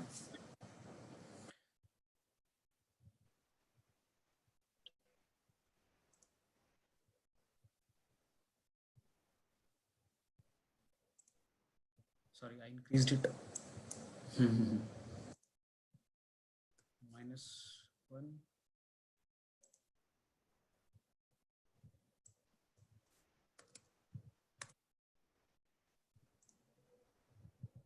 आपको 1 dB डिक्रीज करना होता है, इससे आप स्टेज को और क्लियर कर पाएंगे। मेक श्योर कि जब आप ये कर रहे हैं तो आ, आपके पास स्पीकर का क्वांटिटी, सब्स का क्वांटिटी एनफ हो। अब ये एरिया देखेंगे आप, सपोज अगर आ, ये सब्स लगे हुए हैं और सब्स और स्टेज के बीच का डिस्टेंस ऑलमोस्ट 1 मीटर तो होता है। तो आप अगर यहाँ पे हमारे सिंगर हैं, यहाँ पर बाकी ड्रमर्स हैं, गिटार, और सो ये एरिया एकदम क्लीन हो गया 107 डिग्री। और आई एश्योर यू कि इस केस में बहुत बार ऐसा सीन होगा कि जब म्यूजिशियन आपको ये कहेंगे कि क्या सबवूफर ऑफ थे आज, इतना बड़ा डिफरेंस होता है इसमें। तो आप देखिए यहाँ पर 140 डीबी आपको दिखा रहा है, 134 140 डीबी, और यहाँ पर आपको 100 डीबी। सो 100 डीबी इवन स्टेज के साउंड के सामने फील भी नहीं होगा। बट अगर मैं इसी कॉन्फ़िगरेशन को एंड फायर कॉन्फ़िगरेशन करता हूँ तो रिजल्ट उतना अच्छा नहीं आएगा जितना ग्रेडियंट में था, क्योंकि ये जो आपको मैपिंग दिखाएगा, ये मैपिंग 30 to 60 हर्ट्ज का मैपिंग होगा, जिसमें से कुछ फ्रिक्वेंसीज ज्यादा कट डाउन होगा, कुछ में कम कट डाउन, बट आपको ओवरऑल मैपिंग दिखाई।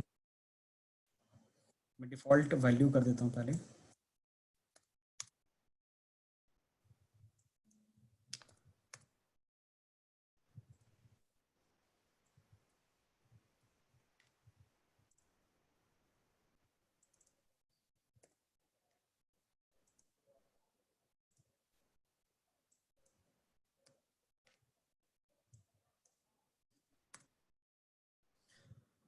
अब एंड फायर में क्या होता है कि जो फ्रंट रो होता है उस पर डिले लगता है।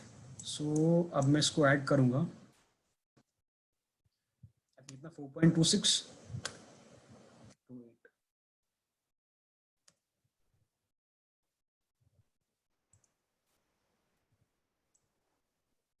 4.28।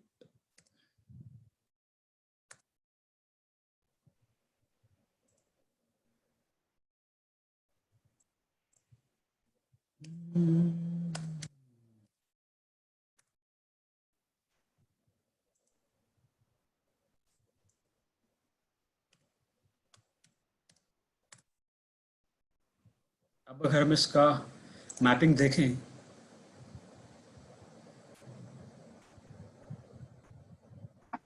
ओह सॉरी, पोलैरिटी,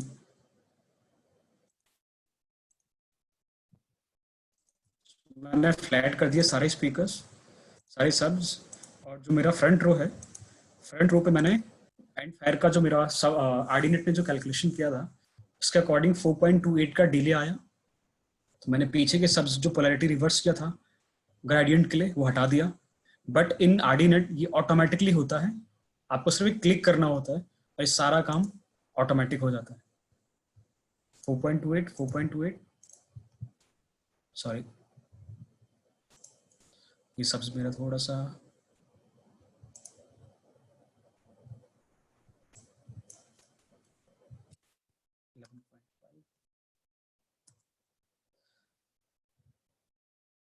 अगर हमें देखें इसका मैपिंग,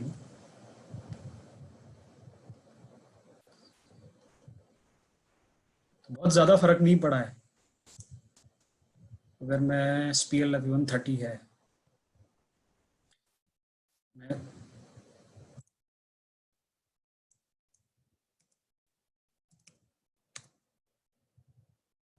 आप देखें फर्क पड़ा है, बट बहुत कम फर्क है। यहाँ पर जो एनर्जी आपको जो कलर दिखाई दे रहा है, ऑल्दो वो यहाँ पे नहीं है, बट स्टिल पीछे बहुत साउंड जा रहा है। और एंड फायर में क्या होता है कि जैसे मैंने पहले कहा था कि अगर आपका सबवूफर का क्रॉसओवर 3260 है, सो 3260 पे ये सारा फ्रिक्वेंसीज पे बराबर काम नहीं करेगा। सो इस सॉफ्टवेयर में वो दिखा नहीं सकता मैं आपको। बाकी सॉफ्टवेयर पे वो आपको दिख जाएगा कि सपोज 40 हर्ट्ज का फ्रिक्वेंसी कितना डीबी कम हो रहा है, 60 हर्ट्ज का कितना डीबी कम हो रहा है, 30 हर्ट्ज का कितना डीबी कम हो रहा है। बट मैं ये कह रहा हूँ कि कितना डिफरेंस है ग्रेडियंट में और एंड फायर में। स्टिल एंड फायर भी अच्छा है, बट यहाँ पर स्टेज पे फिर भी साउंड जाता है। और ग्रेडियंट आई थिंक बेस्ट है अगर आपको स्टेज का क्लीन चाहिए। और ग्रेडियंट में ऐसा भी होगा कि म्यूजिशियन आपको ये बोलेंगे कि सबवूफर काम नहीं कर रहे हैं, वो पूछेंगे आपको। इतना मेजर लॉस होता है स्टेज पे, मेजर कैंसिलेशन। आई थिंक कोई क्वेश्चन है मैक अभी? नहीं, but when you said musicians आप लोगों को पूछेंगे, I mean mostly like you know musicians, मैंने notice किया है ये बात कि बहुत complain आता है कि stage में like the low ends are booming and all that. So correct. you think with this kind of configuration, like you won't feel that boominess in the stage, right? And it will help the musicians to hear their instruments properly. Is it? Yeah. Okay. Guys, if you have any questions, you can put it down. I think we have already crossed some 20 minutes more than time. Ganesh, Bro, what do you think? We will take some time to complete this as well, right? I think 5 minute और एक Okay. PPT में share करना चाहता हूँ आपके साथ। So new share. तो आपको पहले इस फोकस बंद करना पड़ेगा पहले। Check bro, can you see it? Mac, I can see the screen, yeah. अभी मेरा ये सिमुलेशन दिखाई दे रहा है आपको? The graph screen you're sending, right? Correct. ये मैं आपको दिखाना चाह रहा था कि मेक श्योर आपने फिजिकल डिस्टेंस जो सबवूफर का रखा है वो बराबर रहे। क्वार्टर वेवलेंथ का मतलब है कि अगर 80 हर्ट्ज का वेवलेंथ कितना होता है ये आपको कैलकुलेट करना होगा। अगर आपको मालूम नहीं है, उसके लिए आरसीएफ ने एक एप्लीकेशन बनाया है डोप करके, आप उसको डाउनलोड कर सकते हैं या मुझे मैसेज कर दीजिएगा अगर आपको उसको ढूंढने में प्रॉब्लम हो। उसके थ्रू आप काफ़ी सारे कैलकुलेशन कर सकते हैं। तो यहाँ पर सपोज अगर 80 हर्ट्ज का फ्रिक्वेंसी है तो 80 हर्ट्ज का फ्रिक्वेंसी सपोज अगर 5 मीटर का है या 6 मीटर का है तो 6 मीटर का आधा 6 मीटर का 1/4 कितना होता है? 2 मीटर। सो दोनों सबस का ग्रिल टू ग्रिल का दूरी 2 मीटर रहेगा सपोज। ये है एंड फायर। एंड फायर में सेम चीजें फॉलो होंगी। आप पीछे देखेंगे जो येलो डॉट दिखाई दे रहा है इस पे एक स्लाइस मारा हुआ है। तो दिस डिनोट्स कि इसका पोलैरिटी 180 डिग्री फेज शिफ्ट रहेगा। और यहाँ पर डिले जो है वो रियर रो पे लगता है। गणेश, दीपक जी का एक सवाल है। सर, चार मेन से एक सब को स्टेज की तरफ फेस कर दे तो इज देयर एनी प्रॉब्लम? चार सब्स को आरसीएफ के अकॉर्डिंग सर आप 3 सब्स में से एक सब को कर सकते हैं। और दूसरे ब्रांड्स हैं उनमें हर एक ब्रांड का अपना कैबिनेट डिजाइन और पूरा जो उनका डिजाइनिंग है उसके बेसिस पे वो लोग ये बताते हैं कि आपको कितने सब्स में एंड फायर कार्डवेट पैटर्न करना है। सो आरसीएफ में अगर आप 3 सब्स में से एक कर सकते हैं। सो सपोज अगर आप 8 सब्स यूज कर रहे हैं, 8 में से आप 2 सब्स को रिवर्स कर सकते हैं। इधर उस दोनों सेंटर के हों या दोनों आउटर एजेस के हों, या अगर 6 सब्स हैं तो 6 सब्स में से भी 2 आप कर सकते हैं। बट उस केस में आपको 4 सब है तो sorry, if there are 4 subs, can he fit it to the stage?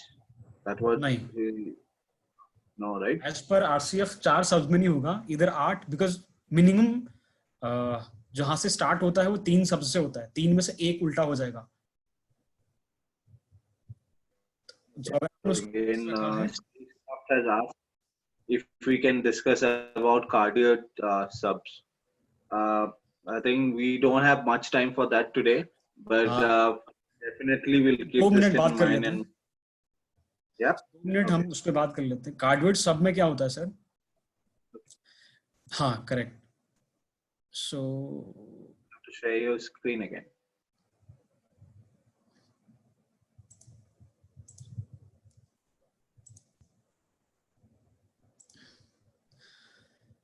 मैं इसको डिलीट कर देता हूँ।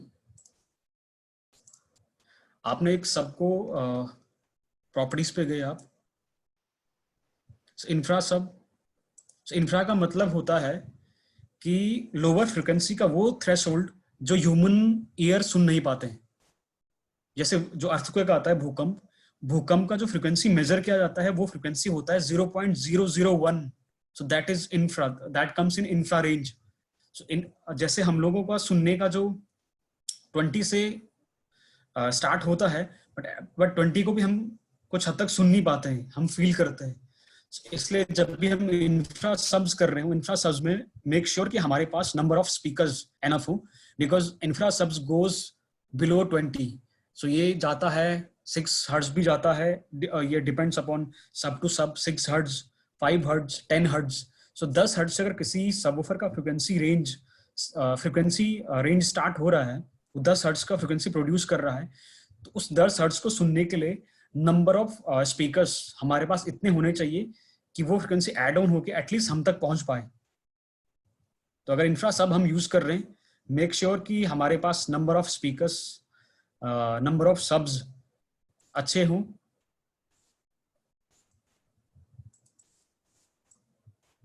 सो यहां पर आप देखिएगा, आपने प्रीसेट चेंज किया है, कार्डोइड का प्रीसेट आ गया। थैंक यू याद दिलाने के लिए, करेक्ट, ये मेरे से मिस हो गया था I think. Thank you. So cardioid में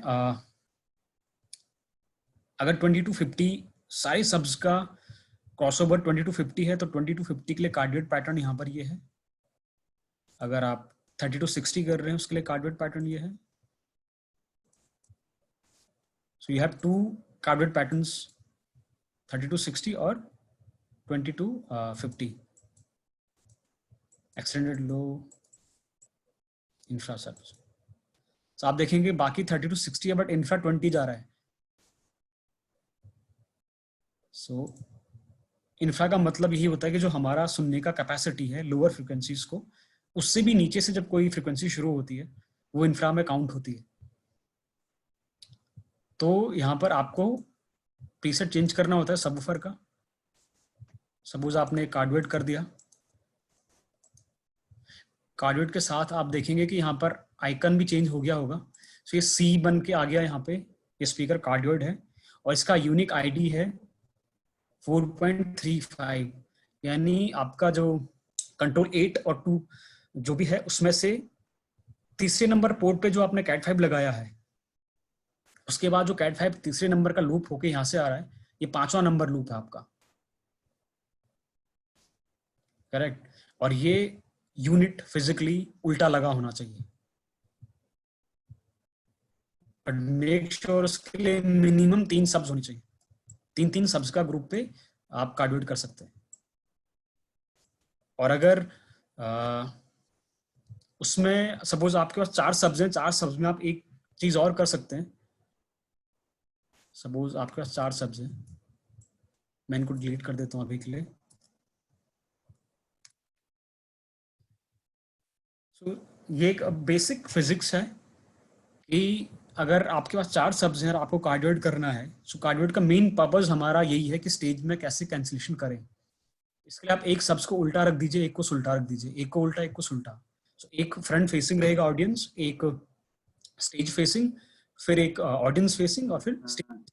लेकिन मेक श्योर जो फिजिकली स्टेज को फेस कर रहा है उसका कार्डवेट प्रीसेट होना चाहिए। सो सपोज ये मेरा ऑडियंस को फेस कर रहा है, ये स्टेज फेस, फिर ये ऑडियंस फेस और ये स्टेज फेस।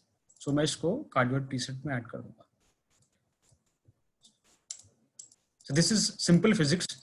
यहाँ से भी आपका कैंसिलेशन हो जाएगा, लेकिन इस केस में अगेन वही होगा, आपका जो ऑडियंस एरिया है वहां पे 1 से 2 dB का लॉस होगा. उसके लिए आपको देखना है कि आपका शो सपोर्ट करता है कि नहीं करता है. जैसे अगर हम डीजे का शो कर रहे हैं और डीजे के शो में अगर हम ग्रेडियंट कर रहे हैं तो कोई पर्पज नहीं है, डीजे उल्टा हम पे चिढ़ेंगे कि उनको लगेगा कि सब्स नहीं आ रहे हैं.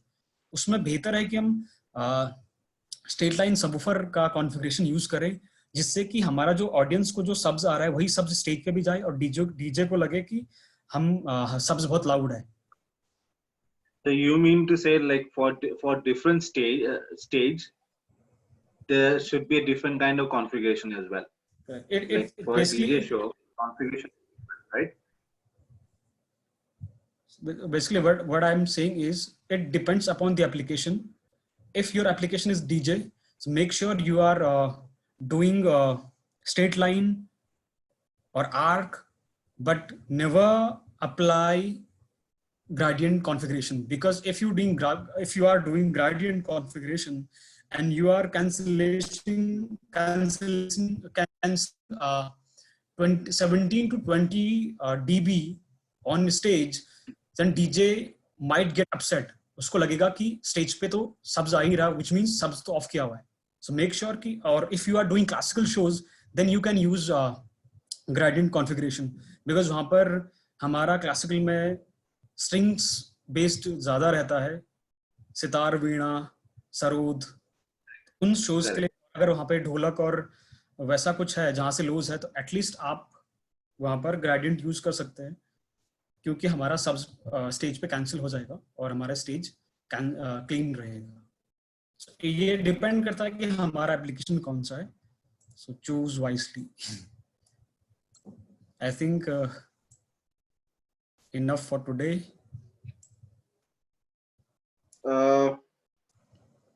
I think you have explained most of the things today. I hope people have questions. If you guys have questions, you can just drop in. Like, you know, you can put your questions on the comment sections and we will try to get back to you and we will try to answer back to you immediately. So, अगर आपका कोई भी question है तो आप मुझे personally message भी कर सकते हैं. अगर मैसेज करना चाहें मुझे और मैक को आप मैसेज कर दीजिए, या फिर आप फेसबुक पे हमको मैसेज कर दीजिए, हम वो अभी आंसर कर देंगे. और अगर हमको लगता है कि हम वो अभी आंसर नहीं कर पा रहे तो हम आरसीएफ से बात करके फिर आपको मैसेज कर देंगे. Definitely. Chetan Mali have a question, bro.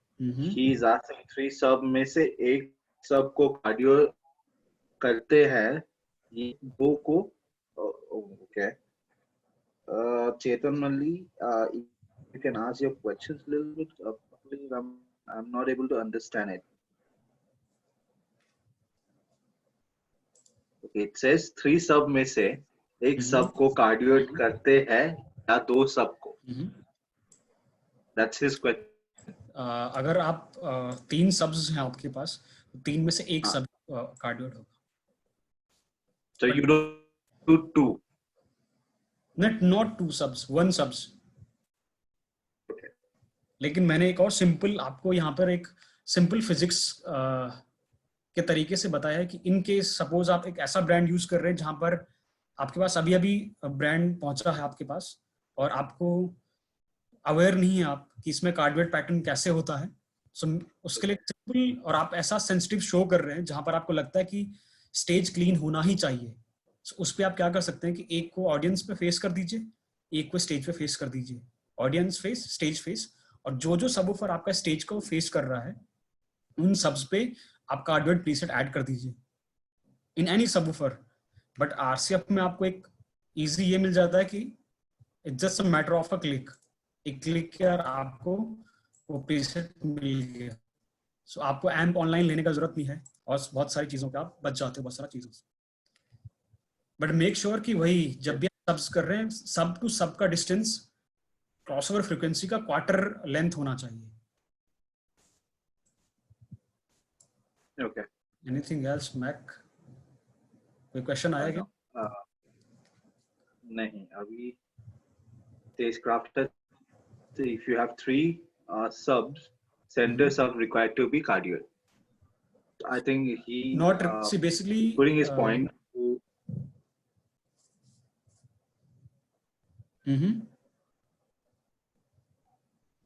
So is it correct? Like, if you have 3 centers, so required to be the cardioid?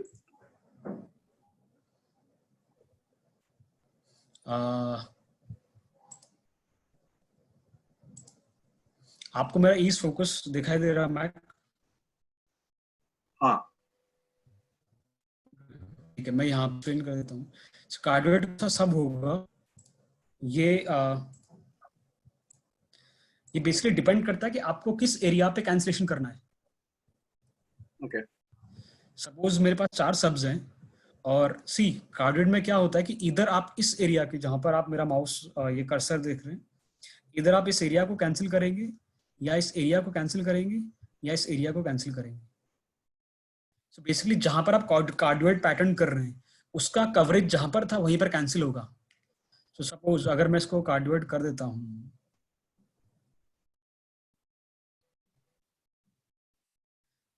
मेरा फ्रीक्वेंसी रेस्पॉन्स है 20 to 50 पे था मैं इंफ्रा पे। सो लेट्स मेक इट, पहले मैं सबको 2260 कर देता हूँ।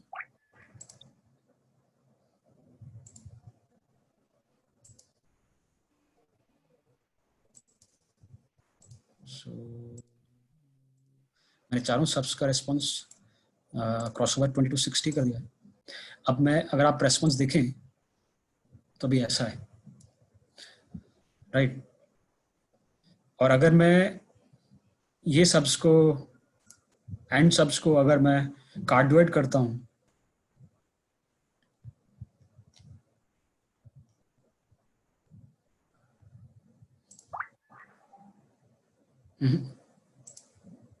तो यहाँ पर ये ऑप्शन नहीं है। मैं फिजिकली ऐसा कर देता हूँ, फिजिकली अगर मैं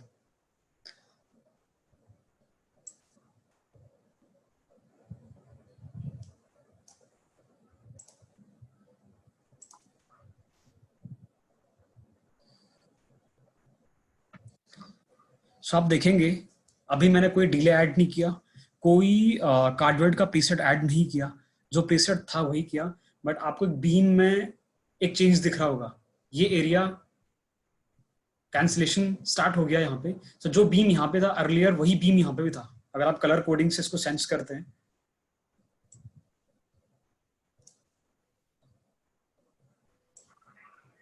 अगर अभी इसको देखें, सॉरी थोड़ा सा ही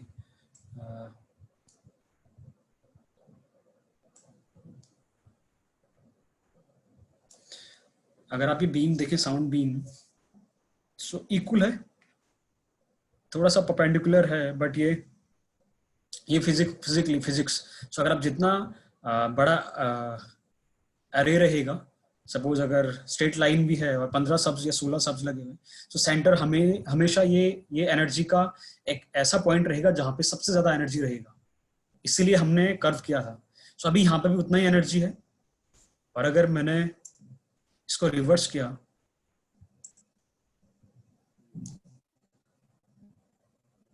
तो ये वाला एरिया कैंसिलेशन हो गया यहाँ पे। करेक्ट। और अगर मैं यहाँ पे प्रीसेट ऐड करूँ, बट प्रीसेट यहाँ पे है नहीं, आई थिंक होना चाहिए। एनीवेज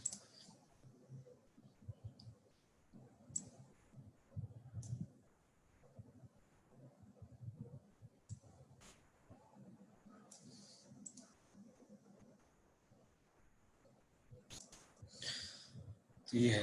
आई होप आपको इससे आइडिया मिल गया होगा। I hope so. Ganesh, we are extending the time now, so let's do one thing. We will take a last question for now, and let all. I mean, if there are more questions, you can actually write down in the comment section. We will look at it. We will definitely get back to you on the questions as well. So this last question is, can you apply gradient pattern in TL56S? See basically जो मैं अभी ये बात कर रहा हूँ gradient का, and fire का, कर्व का, ये सिंपल फिजिक्स है। ये साउंड वेव का बिहेवियर बता रहा है। आप दुनिया में भी स्पीकर कोई भी शब्द यूज कीजिए, अगर आप ये वैल्यूज ऐड कर रहे हैं, इस तरीके से आप काम कर रहे हैं, तो आपको सेम रिजल्ट मिलेगा, सिमिलर रिजल्ट मिलेगा। अगर आपको सपोज स्टेज पे कैंसिलेशन करना है और आप उसके लिए We can do for TTL56. That's what you're saying, right? Basically उनका क्वेश्चन है कि क्या फिजिक्स पे ये अप्लाई हो सकता है कि नहीं हो सकता, राइट? Exactly. सो बेसिकली जो मैंने यहाँ पर अभी कॉन्फ़िगरेशन यूज किए हैं, आप उन सब पर ये अप्लाई कर सकते हैं जो आर्डिनेट सपोर्ट करते हैं। Okay. सिर्फ का एनी स्पीकर आप जो आर्डिनेट सपोर्ट करता है, it's a matter of click. मैंने बताया था कि ये आपने सेलेक्ट किया, एंड फायर किया, सपोज एंड फायर ऐसा हो गया। अगर आपको ग्रेडियंट करना है, एक क्लिक किया और आपका ग्रेडियंट सबवूफर हो गया। आपको फिजिकली प्लेस नहीं करना पड़ा, आपने मैन्युअली एक एक स्पीकर का पोलैरिटी चेंज नहीं किया। आप देखेंगे फेस के कॉर्नर पे, इस ब्लॉक पे 180 डिग्री फेज रिवर्स ऑटोमेटिकली हो गया है एक click. So it's really easy. Okay. और ये आप किसी भी सब में कर सकते हैं जो आर्डिनेट सपोर्ट करता है। आई मीन इस तरीके से ये अप्लाई दुनिया के सारे सब्स पे यूज होता है ये फॉर्मूला। ये सिंपल फिजिक्स है, लेकिन आर्डिनेट में आप ऐसे इसको अप्लाई कर सकते हैं।